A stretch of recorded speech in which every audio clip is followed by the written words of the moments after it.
Welcome to our lectures on DC microgrid and the control system. Today we are going to discuss about the microgrid controls architecture, that is one of the important aspect of our microgrid. So, our presentation layout will be the microgrid control issues, thereafter microgrid control methods, active and the reactive power flow control, V/F control and the droop control, and thereafter power management. So, this is droop control can be AC and DC, and voltage and frequency control, of course, it is required to the AC microgrid. So, most important features that distinguish a microgrid from a conventional distribution system is that its controllability. The purpose of which is to make microgrid behaves as a controllable coordinated module when connected to the upstream network. The function of the microgrid control can be divided into the three parts: the upstream network interface, we shall discuss in detail in next slides, microgrid control and the protections, and the local control. The upstream network interface decides whether the microgrid is able to operate in grid connected or the islanding mode. So, many solar inverters generally does not able to in India, if it is connected to the grid and generally dispatch power to the grid. If sudden region power goes off, then it has to stop. So, it cannot feed the local power. So, it is one of the capability that microgrid should have. If it is islanding mode, it should able to feed the local load. So, thus it makes decisions for market participations, whether it will sell the power to the main grid, and coordination with the upstream network, that is actually the how it will sell, what is the power quality, all those issues. Microgrid control include voltage and the frequency regulation. Of course, you cannot send, if you are willing to sell power, you are not allowed to sell power at different voltage and the frequencies. So, it has to be with your grid frequency as well as grid as well as in a desired power factor. You cannot inject power factor at any power factor. So, for this reason you require to have a real and the reactive power control, and also we require to have a load forecasting.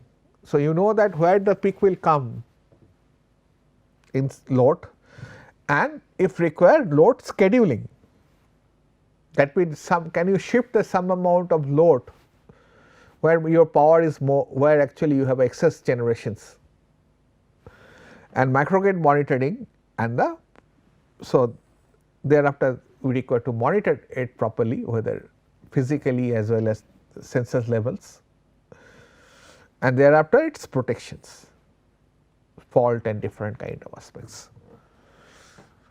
Now, local control and protection level encompasses primarily voltage and the frequency regulations, primary real and the reactive power control for each local generation and energy storage unit. To a large extent, the control microgrid release the information on the communication technology, because it has to communicate between two different sources as well as the load. They might be a miles apart, if it is not if it is, they might be actually some kilometers apart, if it is not 100,000 miles apart.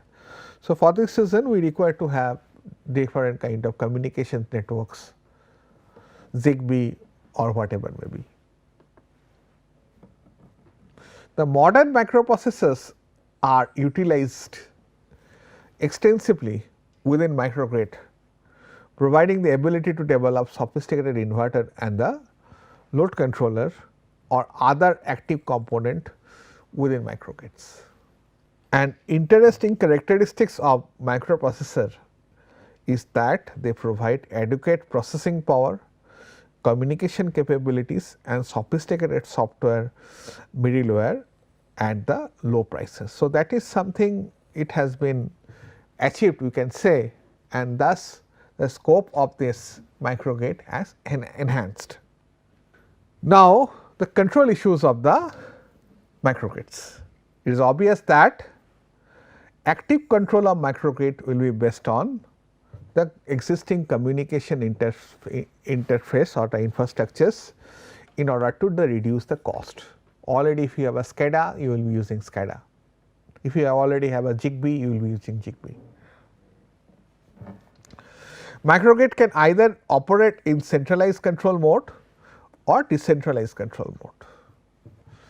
In centralized mode, the microgrid control plays the most important role in optimizing microgrid. In decentralized mode, the primary goal is to maximize the power production to meet the load demand and export the excess electricity to the grid. So, you will sell the power when you have a excess. In a microgrid, different kind of control methods are applied to ensure reliable operation in both grid connected mode and islanded mode. Depending on the distributed generations, the operating condition, there are mainly three types of control. One, that is active and the reactive power flow control, that is PQ control. Thereafter voltage frequency control and the droop control. Droop control can be both AC as well as DC. So, let us see first the active and the reactive power flow control. So, you have the P reference which we have seen the our 19th lectures how we generate the P reference, and you have a actual power generation and you feed it to the PI controller. Ultimately, you generate this actually D axis reference of the current, and then you subtract with the actual D axis current of the maybe the inverter. Then you feed it to the PI controller and ultimately you got the VD1, and that VD1 has to be subtracted from the input U, and thus you got the reference VD. You can convert into DQ to UVW or ABC frame of reference. Generally Germans write UVW and we may write ABC also, same thing. And same way for the reactive power flow control, you for mainly SAC control, QREF, and you got a PI controller that will be the outer loop.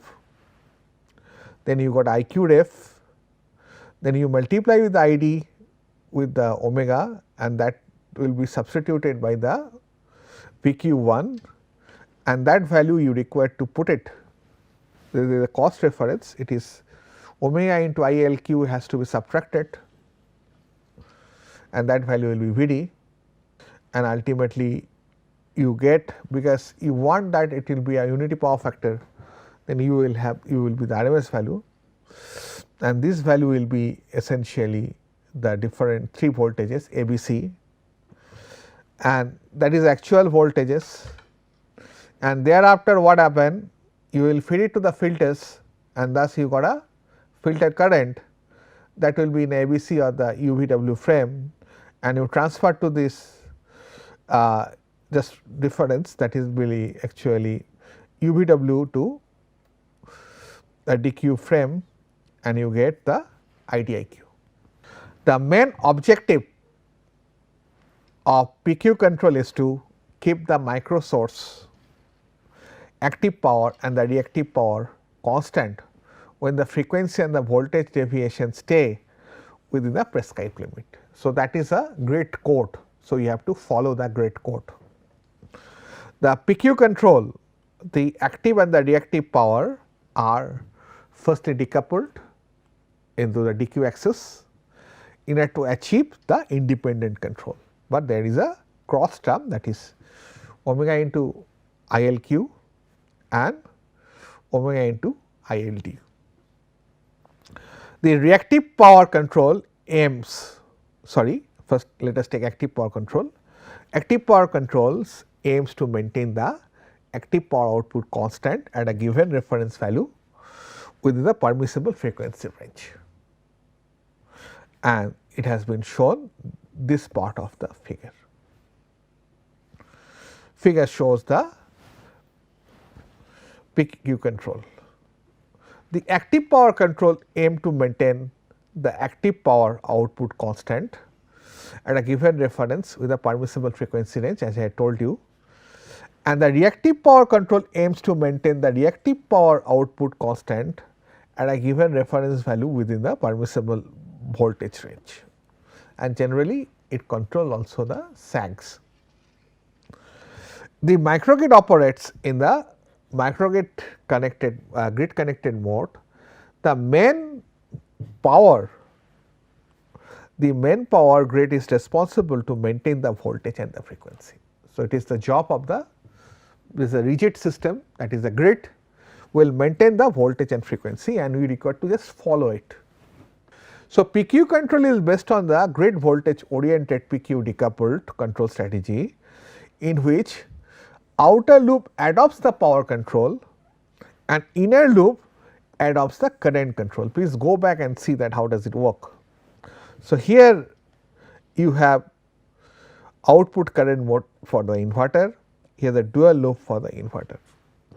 The inverter control wave can be obtained by the reverse Buck transformations of the D and Q axis voltage, and then the 3-phase voltage output of the inverter can be derived by the sinusoidal pulse width modulations or any other technique.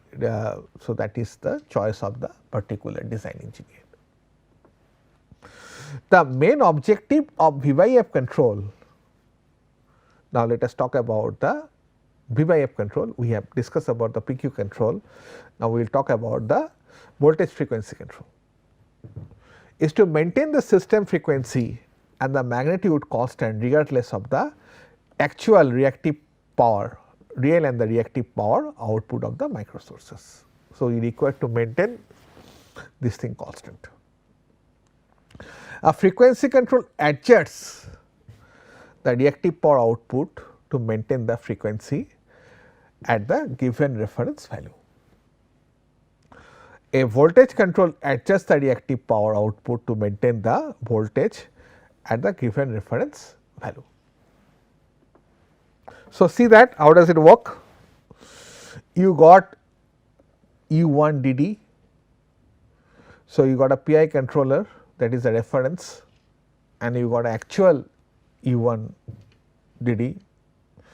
Then you subtract that, you got a value, and then you will subtract it from this I1 ND, and thus you got a D axis current.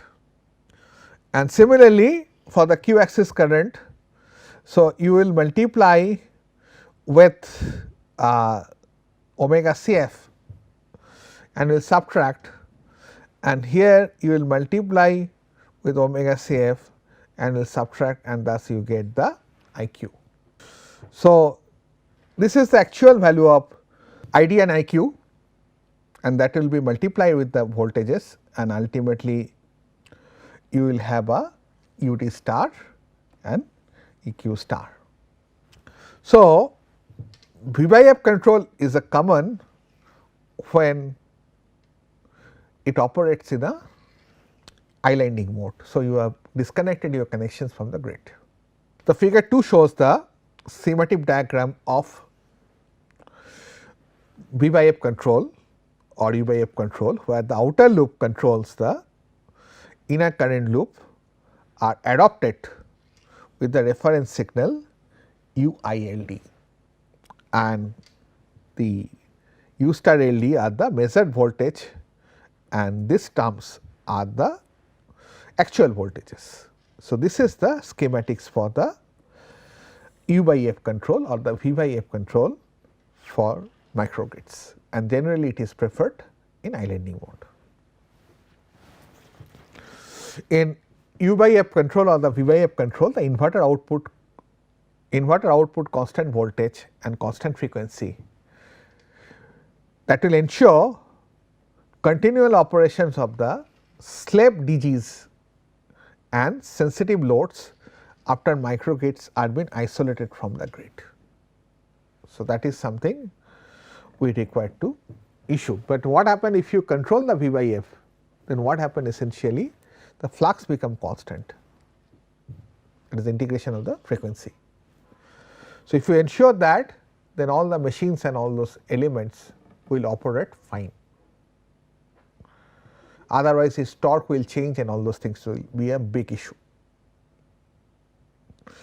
In this control mode, the AC side voltage is regulated according to the feedback from the inverter to maintain the constant output, and the dual loop control scheme with the outer loop voltage and control and inner current loop control is often adopted. So, this is the inner current loop control and this is outer voltage loop control, and the outer voltage loop control can maintain the stable voltage output, and the inner current loop control constitute the current servo mechanism and can significantly accelerate the dynamic response to defend the disturbances. If you have all of a sudden there is a northwest sags, so this faster current loop will act and mitigate those disturbances.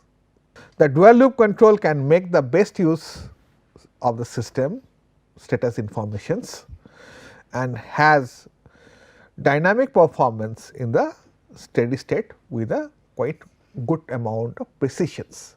So, it will ensure that again it reaches the steady state after the disturbance is over into the same state where it was with a quite high level of precisions. That is the advantage of the dual control. Inner loop control current increases the bandwidth of the inverter control system, since the switching frequency will be high. For this reason, you require to have a quite high bandwidth and thereby speeding up the dynamic response. So, it can take a very fast actions. If it is operating at 10 kilohertz, then you have bandwidth of the 10 kilohertz, and while your power supply has a supply frequency of the 50 hertz. So, it can act and is thousands times faster. Of the inverter enhances the inverter's capability to nonlinear load disturbance and reducing harmonic distortion of the output voltage and other power quality issues. It can go for the selective harmonic eliminations and other. So, V by F or U by F control is similar to the PQ control in terms of the decoupling, because you have split it in DQ frame, and but generally it is applied for the islanding mode, whereas the PQ control is been applied for the grid connected mode. Now, another is the troop control, and it is basically the first part will be the active power control. In a microgrid, the load keeps changing all the time. So, load is something the prerogative of the users. Users can change the load as they require. So, generator will change their power output based on the frequency deviation. So, once load is more, you will see that there is a deviations in the frequency, and based on that they have to increase the power. The relations between the active power output and the frequency can be described by the following equations in the figure 3. This is the frequency in y axis, and this is the P1 and this is a P2. You can see that del P equal to P2 minus P1, that is equal to SP is a function into F1 minus F2, where del P is the power output change of the generator and where SP is the reciprocal of the slope curve of kilowatt per hertz, or it depends on the inertia, or megawatt per hertz, which is determine the characteristics of the generator, how it will droop. If you load it, how it's actually the power will come down. So, at no load it will generate this much of frequency. Once you have loaded to the P1, it will generate a 50 hertz.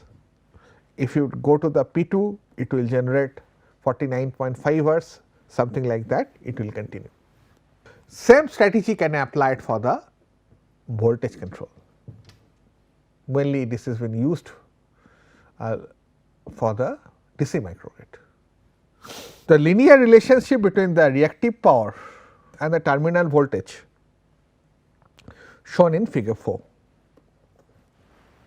So, you can see that Q will negative Q also try to increase the voltage, similar to that of the active power with the frequency.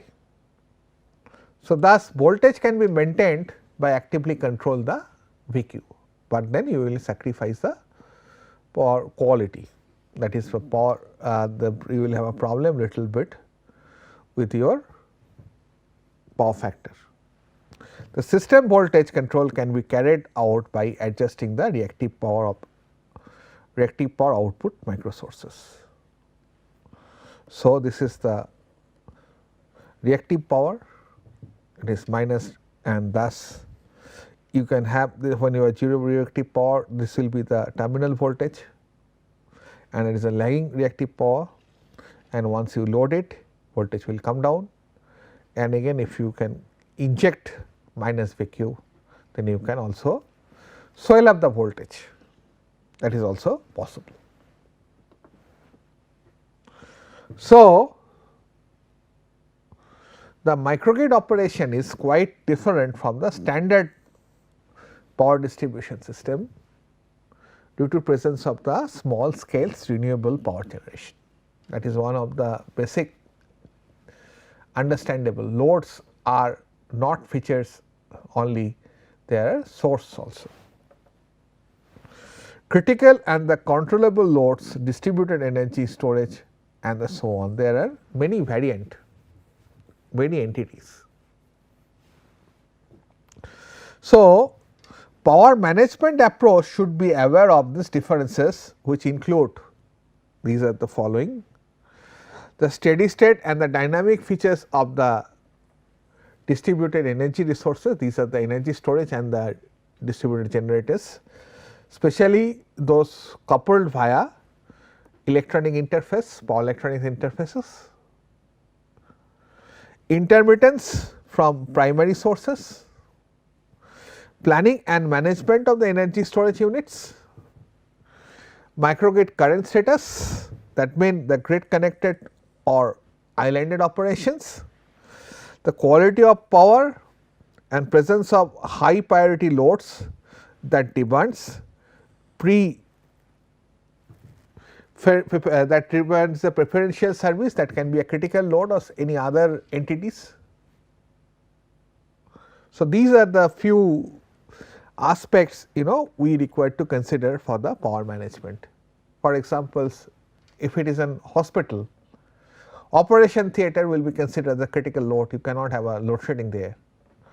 So, based on that you have a different kind of consideration while go for the power management. So, as microgrid designed to be an autonomous system, the operation is supported by the power energy management system, and some smart features are expected to be present, that is the active load control mainly.